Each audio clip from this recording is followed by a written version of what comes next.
television locally, talking about placing local television time, we're talking about both affiliate and local cable time.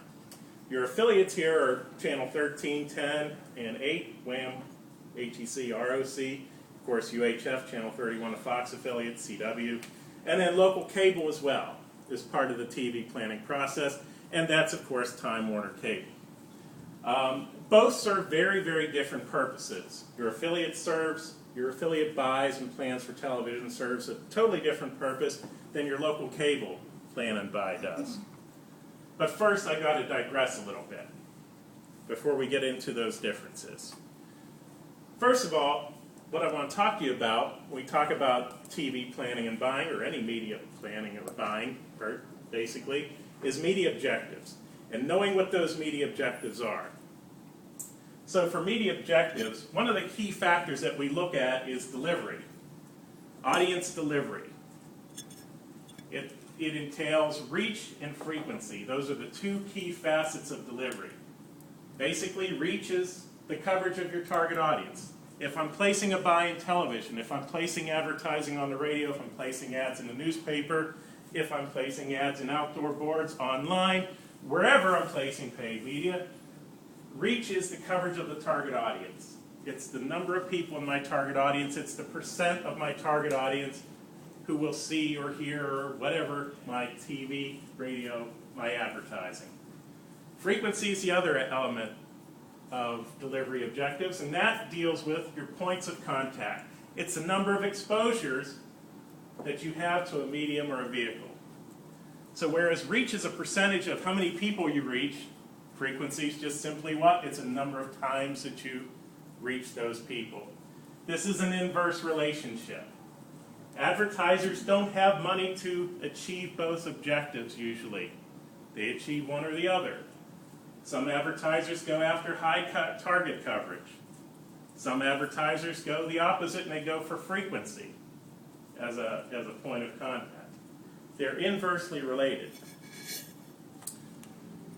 So when you look at reach versus frequency, there are different points where you can emphasize reach. If you've got a new brand, you're marketing a new brand, you want to get the message out to as many people as possible, you want to go after a reach objective. If you have a small market share, if you have a very small market share, your product might be newer, your product might be lousy, you want to get the message out there to as many people as possible, you want to go after reach. You want to reach more people. You want to reach as many people as possible with your media campaign. Number 3, low credibility. Goes back to what I said about a product being lousy. If your product has low credibility, it's best to get that message out there to as many people as possible to try to change people's predispositions about your product. If your product has an inconsistent purchase cycle, for example, if you're looking at a seasonal type campaign, that's when you want to emphasize reach over frequency. You want to make sure that you're reaching more people during the times that people are going to be watching or needing your product. For example, you don't sell snow shovels in the summer, etc. You've heard that old marketing adage. If it's a low interest category, like insurance, for example, for the most part, people aren't interested in insurance, but how many people have been reached by Progressive and Geico and those commercials? Reach is important in those aspects. It's a low interest category. Get the message out to as many people as possible. If you have weak competition, or there are few alternatives, this is an aspect where you want to use a high reach campaign. Get your message out there and crush your competition.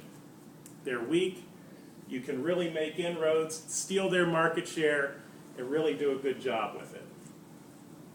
If there is low advertising clutter, you don't need to run a lot of ads.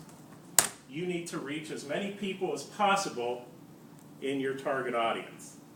If you have high advertising clutter, whatever you're using in terms of media, you want to go after more of a frequency-based campaign. And when you can emphasize frequency, generally it's going to be the obverse of whatever I just said. You have an established brand.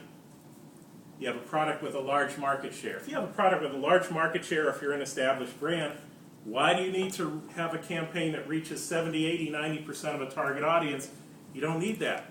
Go after that 20, 30% with more frequency. If you have a fairly consistent purchase cycle or a known purchase cycle, you definitely want to use a frequency-based campaign.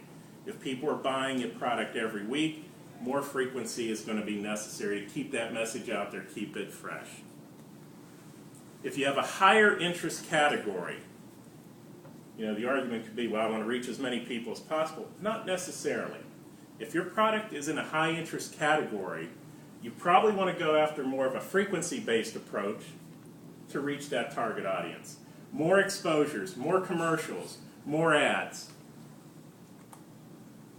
If you have stronger competition, it was really the opposite of what we said with the weak competition.